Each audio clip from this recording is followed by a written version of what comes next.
In this video, we're going to use Apple Motion to create this really cool looking title vortex explosion, and then we're going to publish it over to Final Cut Pro where we can use it over and over again. Plus, we can change all of the parameters like what the title says, how many particles are available, and don't forget, as a Patreon member, you can download the finished file and use it in your videos right now. Firstly, we're of course going to open up Apple Motion, and in here, I'm going to suggest you select the Final Cut title. In your preset, you can set that to 4K or 1080p, whichever you prefer. Just know that this project is very heavy on your computer, so if you want to keep things running fast, maybe you want to try 1080p under the preset. Under your frame rate, I would just set this to whatever you typically like to edit with in Final Cut Pro, and for your duration, I'm going to just set it to 10 seconds. From there, we'll push open. The first step is to delete the type text here in title background, and then we're going to create our own new title. You can write whatever you want, it does not matter whatsoever. Then we can go to our inspector and we'll scale it up. Maybe go to our properties, we could reset it so it's directly in the center, and we could change our alignment so that's also centered up. Next, let's go ahead and add in the particles. So to do so, you're going to create a shape. This shape can be whatever you want. I happen to really like how the rectangle is looking for this particular effect. And we'll just create a small rectangle and hold shift so that it's perfectly symmetrical. Move over to the left-hand side, selecting your rectangle, go ahead and click and drag it outside of that original group. And we'll just rename this to be the particle group. We can also rename the other group to be the title group. From there, select the rectangle and then move to the top right-hand corner where you'll see Make Particles. Now that we've done that, if we go ahead and move forward in time, we should see these particles shooting out all over the place, but there is so much more we can do to make these particles really pop. Moving to the left-hand side, you'll notice that the shape is currently set to point, and we want this to emit from the title itself. So to do that, let's click on this little drop menu and select Image. From there, we're going to click and drag inside that title that we already created. Now, we have another problem, and that is that the arrangement is currently set to tile fill, and we want all aspects of this title to be filled out. So right now, it's kind of on a grid, and we want this to fill in every possible space. So to do that, let's change it from tile fill over to random fill. Next, we want to go ahead and drag up this emission alpha cutoff. This is going to indicate if a particle can appear somewhere where an alpha channel is. For those of you that don't know what alpha channels are, that's just the transparency. So we only want particles to come from wherever the title actually exists. Playing throughout the video, you'll notice that the particles don't really take on any sort of shape. They're just kind of appearing out of nothingness. So if we scroll on down, you'll see that our birth rate is at a pretty low level. I'm actually going to recommend you set the birth rate down to 0 and instead take your initial number way up. So I'm on the very first frame of this animation, and if we drag that up, the more I drag this value up, and you can just click and drag directly on the numbers, you'll see that more of our word is appearing as particles. So now you can actually almost read what the text says just from particles, and that's with only 1,000. This effect is only going to get better and better the more particles you introduce, but we'll leave it pretty low for right now just to keep things running fast. Underneath that, we'll find our life. Let's just drag the life down to something like 1.67, looks pretty good. And our life randomness, we could take up to a factor of maybe 2 or 3. So now our particles are on average going to have a 1.67 lifespan, but then the life randomness is dragged up so they can actually live all the way up to 3 seconds. But again, that's completely at random. We can also drag up the speed and the speed randomness sliders, and that's just going to be according to your taste. Then I'm going to recommend you drag up the spin randomness so that we actually get some spin on these different particles. Next, you'll see the color mode is set to original. That means that we can define what the color of this is by changing the color of the original rectangle we created. But we actually wanted to take on the color of our title. We can change it from original over to take image color. So now if I were to go to my subscribe text, go to the filters, go to stylize and select fill, then change this over to a gradient. You can see I can drag this gradient out like this, and I'm actually going to just change this gradient to a preset I saved a while ago. But now these particles are taking on that same color, which is really cool. Going back to the emitter settings, let's dial in the scale. I actually want these to be really small particles. And then we could drag up the scale randomness, so some squares will be smaller than others. One other factor we could do is just drag up our initial number. And I'm actually going to set this to a value of 5,000 for right now. You can set this to whatever value you like. I do recommend keeping it relatively low to keep everything very performant. And so if we push play, we now have this really cool looking particle explosion. Now there's a few other elements I want to add to this explosion to make it look even better. For example, with our emitter, I want to go into behaviors, go down to particles, and I want these to scale down to 0. I don't want them to just pop out of existence. So let's just select scale over life. And by default, the scale at birth is going to be 0. We actually want that to be about 100. And you can just type that value in. And then scale at death, we want that to be 0. So now over the span of their life, they're slowly going to shrink into nothingness. And I just think that looks really nice with the particles. Now, a problem we're running into is these particles aren't tracking with where our title is. So that means that if we were to move this title in Final Cut Pro, these particles would just be sitting by themselves, which is definitely not what we want. We want these particles to emit from wherever our title is.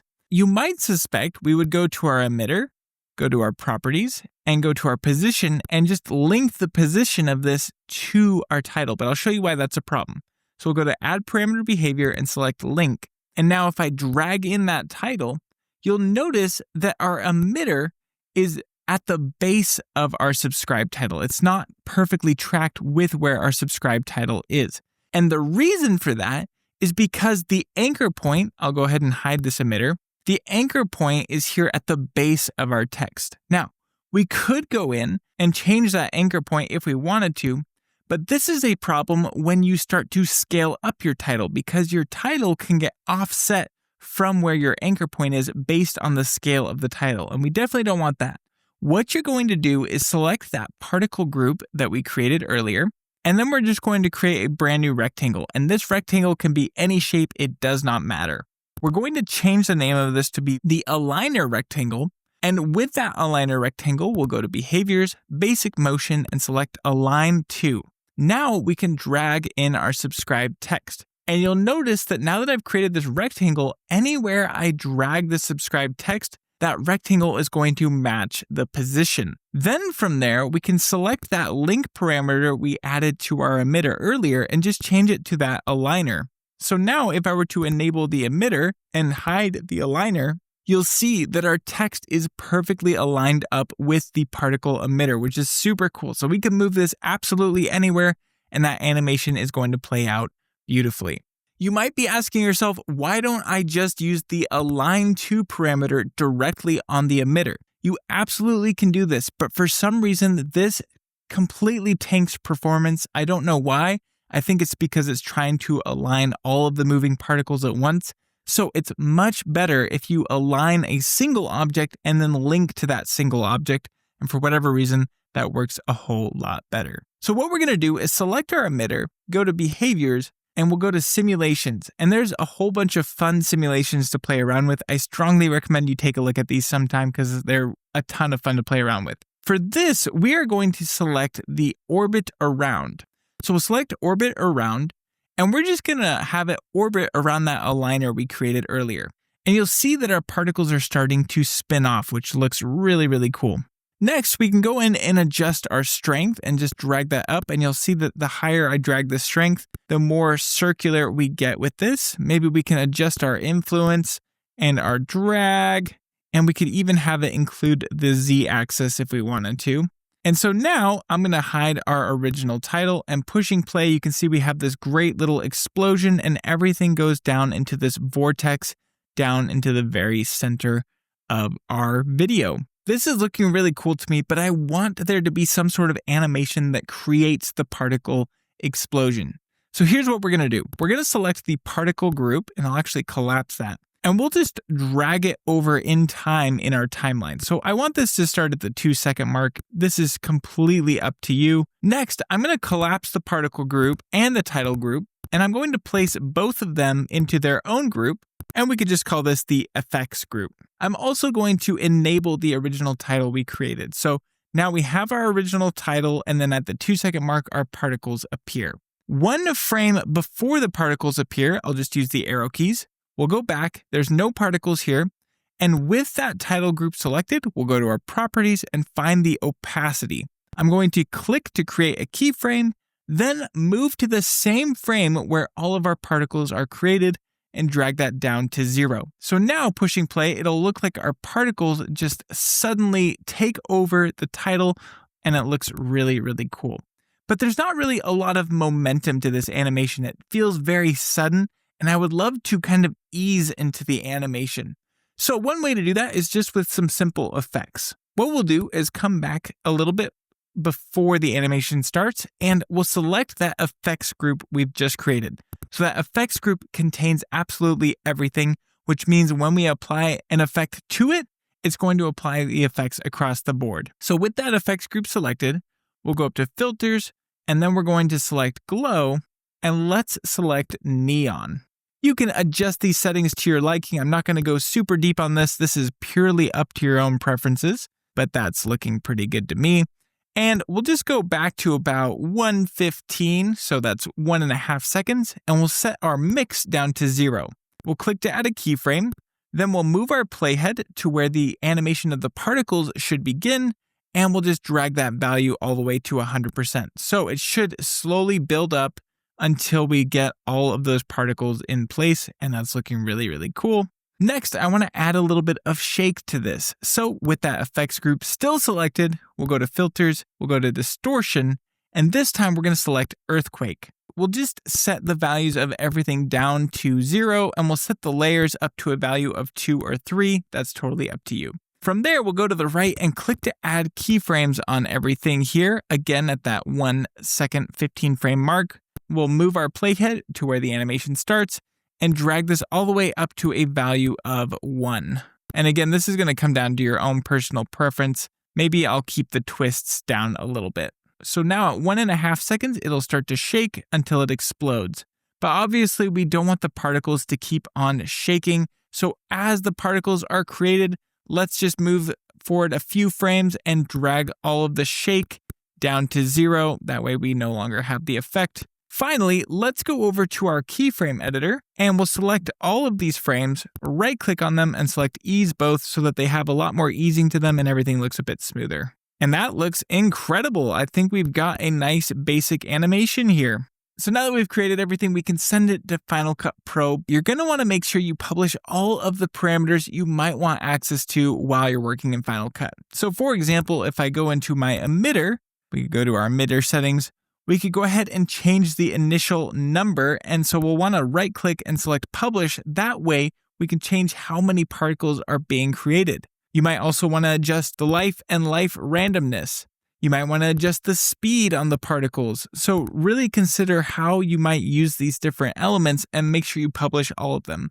And I'm going to have a ton of parameters available for you to use over in Final Cut Pro with the Patreon download for this. So make sure you check out the links below to get that. Once you are happy with the level of stuff you have published over to Final Cut, it's time to save it. So just push Command S, or you can go up to File and select Save. And this will allow you to publish it to Final Cut Pro because we selected a Final Cut title at the very beginning. So I'll just call this Particle Vortex title. And then we can throw it into whatever category we like. I'll throw it into my Patreon, and I'm going to throw it into my titles theme. From there, we can push publish. And if we jump on over into Final Cut Pro, we can go to FCB's Patreon where I publish the title to, and we can go ahead and locate the Particle Vortex title. And then let's push play and see how it plays out.